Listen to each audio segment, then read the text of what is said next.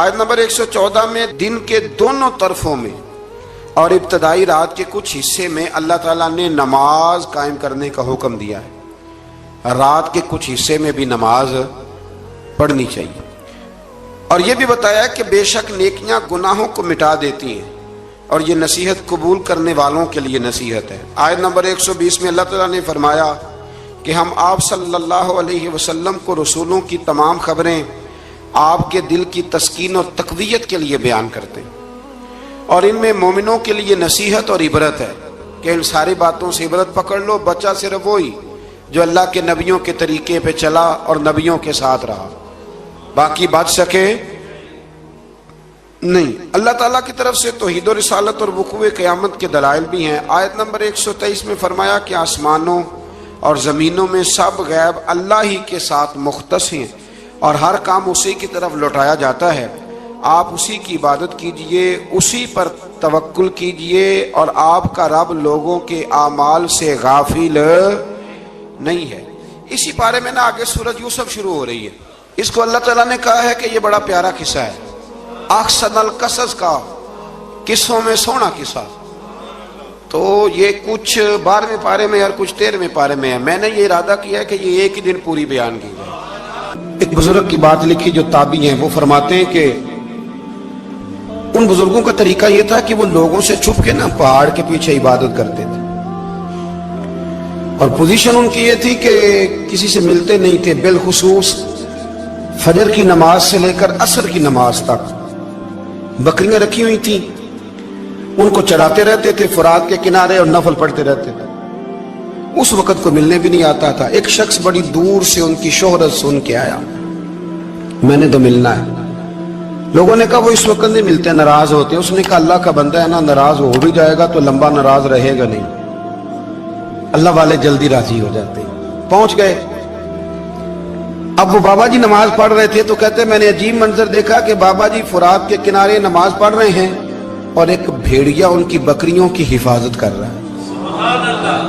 کہتے میں حیران رہ گیا کہ بھیڑیا تو بکریاں کھایا کرتا ہے اور یہاں چرا رہا ہے۔ کہتے میں جب گیا تو بابا جی نوافل میں مشغول تھے، مجھے دیکھ کے کہنے لگے اس وقت کیوں آئے؟ میں نے کہا حضور اگر آئے گیا ہوں تو پھر مہربانی کرے قبول فرما لیں۔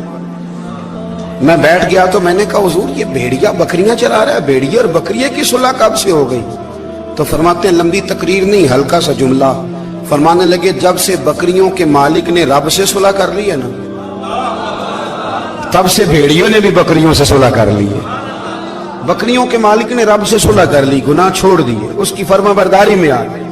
اب پھر اسے بکریاں چلانے کی ضرورت نہیں رہی. بکریاں نہ اب بھیڑیا چراتا ہے. کہتے ہیں میرے اوپر کپ کپی طاری ہو گئی بزرگوں کی بات سن کے, اور مجھے پیاس لگی اور خواہش آئی کہ پتہ نہیں اب بابا جی کچھ کھلائیں پلائیں گے بھی کہ نہیں, بابا جی کچھ کھلائیں گے بھی کہ نہیں.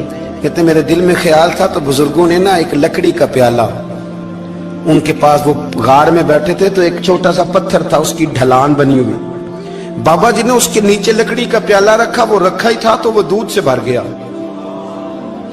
کہتے انہوں نے مجھے دیا تو ٹھنڈا اور میٹھا دودھ, میری طبیعت خوش ہو گئی. بابا جی نے دوبارہ وہی پیالہ اسی جگہ رکھا تو شہد سے بھر گیا.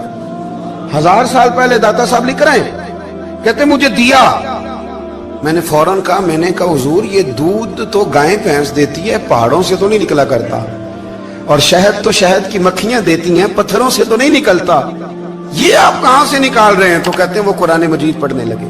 وَإِذِ مُوسَىٰ لِقَوْمِهِ, جب موسیٰ کی قوم نے ان سے پانی مانگا, فرمانے لگے موسیٰ کی نافرمان قوم پانی مانگے, حضرت موسیٰ پتھر پہ ڈنڈا مارے تو اللہ وہاں سے 12 چشمے جاری کر دے.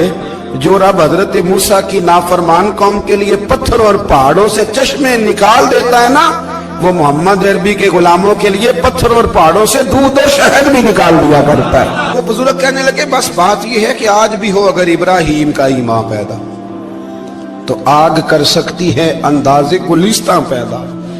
کہنے لگا حضور پھر میرے لیے بھی دعا کریں. آپ فرمانے لگے پھر دعا نہ کرا تو مدینے والے کی غلامی شروع کر, تو نبی کریم کی غلامی شروع کر, تو رسول پاک کی غلامی شروع کر. ایک بات علم, پھر فرمایا اللہ رسول سے محبت, پھر فرمایا حضور کی غلامی.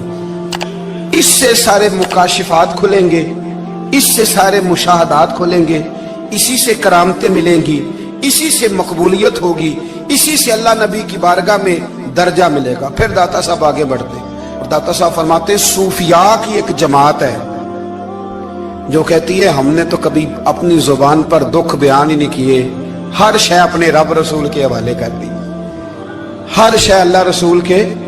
اور داتا صاحب کہتے ہیں کچھ ایسے بھی ہیں جو دعا بھی نہیں مانگتے, لوگوں کے لیے مانگتے ہیں, اپنے لیے نہیں مانگتے. آپ دعا کیوں نہیں مانگتے؟ تو کہتے ہیں اللہ کو تو پتہ ہی ہے ہمیں کیا چاہیے, اسے تو پتہ ہی ہے. ایک بزرگ کی بات لکھی ہے داتا صاحب نے, میری جماعت میں نا مزاج ہے کرامتوں کا, مجھے وہ ساری باتیں بھی آتی ہیں کہ ایک بندہ کراچی سے آیا, داتا صاحب حاضری دی تو اس کی لاٹری نکل آئی, یہ بھی مجھے آتی ہے, لکھی پڑھی ہے میں نے, کتابوں میں ہے یہ بھی.